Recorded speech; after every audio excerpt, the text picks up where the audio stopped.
Yo, what's going on, everybody? It's late. What time is it? 9:15. Past my bedtime. I decided to make this late video. I made one earlier, and when I listened to it, it had a mistake in it, so I deleted it. And here's what the mistake was. Because I was talking about the market is in a bullish condition. Fiscal flows are very strong. I don't see anything negative, at least until August 1st when the supposed tariffs hit. And we don't know because Trump keeps pushing that back. But right now, the fiscal flows are very strong. And sentiment, this is what I was talking about. Because I mentioned the fact that sentiment, it's a little bit on the bullish side, but it's not crazy bullish. And if you look at the weekly AAII sentiment survey, that's the survey of individual investors, that's slightly bullish. But the thing is, the bearish sentiment in that survey is still 15% above the historical average. So, and that's what I flubbed up in my last video, because I said it was, I said bullish sentiment was 15% above bearish sentiment in that survey is still up 15% over the historical average. Okay, so that's one thing, that AAII survey to me, and when you combine that with the fiscal flows, that's just still the market's still going to go up. And the put-call ratio, that's also, leans a little bit bullish. We had something I think 56 straight trading days below 1. So numbers below 1 indicate more call volume. But it's not really, really low. So sentiment for me suggests that the market's going higher. Fiscal flows definitely suggest that the market is going higher. So August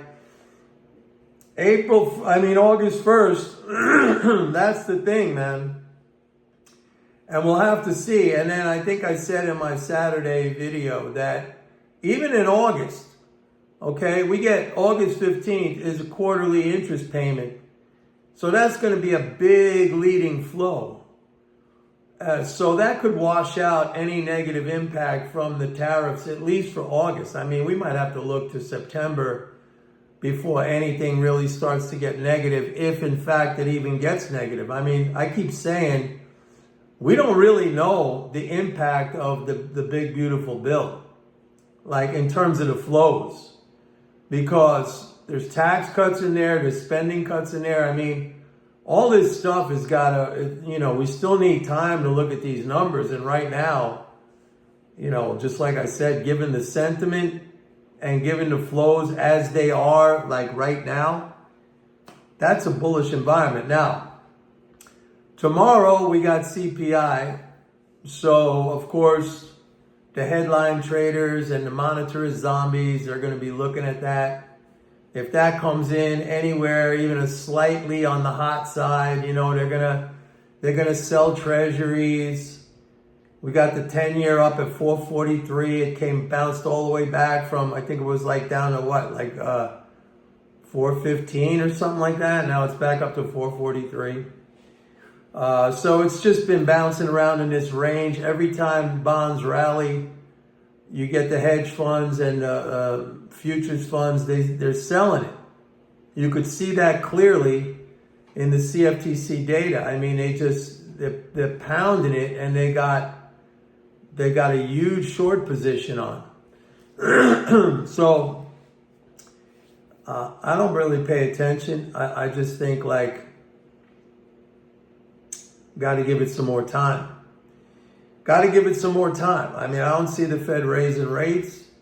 Got to give it some more time. By the way, on the Fed, last week I was sure that Powell was going to resign. And the reason why I said that was because a lot of people were coming out, not just Trump, but there were a lot of others, even members of the Senate who were coming out and saying, he's got to resign. They were trying to pin him on this Federal Reserve building, the renovations that he authorized. Supposedly, he went way over the top with these renovations. I don't know, private elevators and this and that. For all I know, there's saunas and, So I was sure last week that he was going to resign. He just, like the images I saw of that guy from news, photographs or whatever, he looked gray. He looked gray, like sick. So I thought he was going to resign. And now, apparently, he has asked the Inspector General, that's some office within the government that oversees things. He has asked the Inspector General to take a look at his renovation work at the Fed building to see, in fact, if he went overboard on this stuff. So he's fighting back.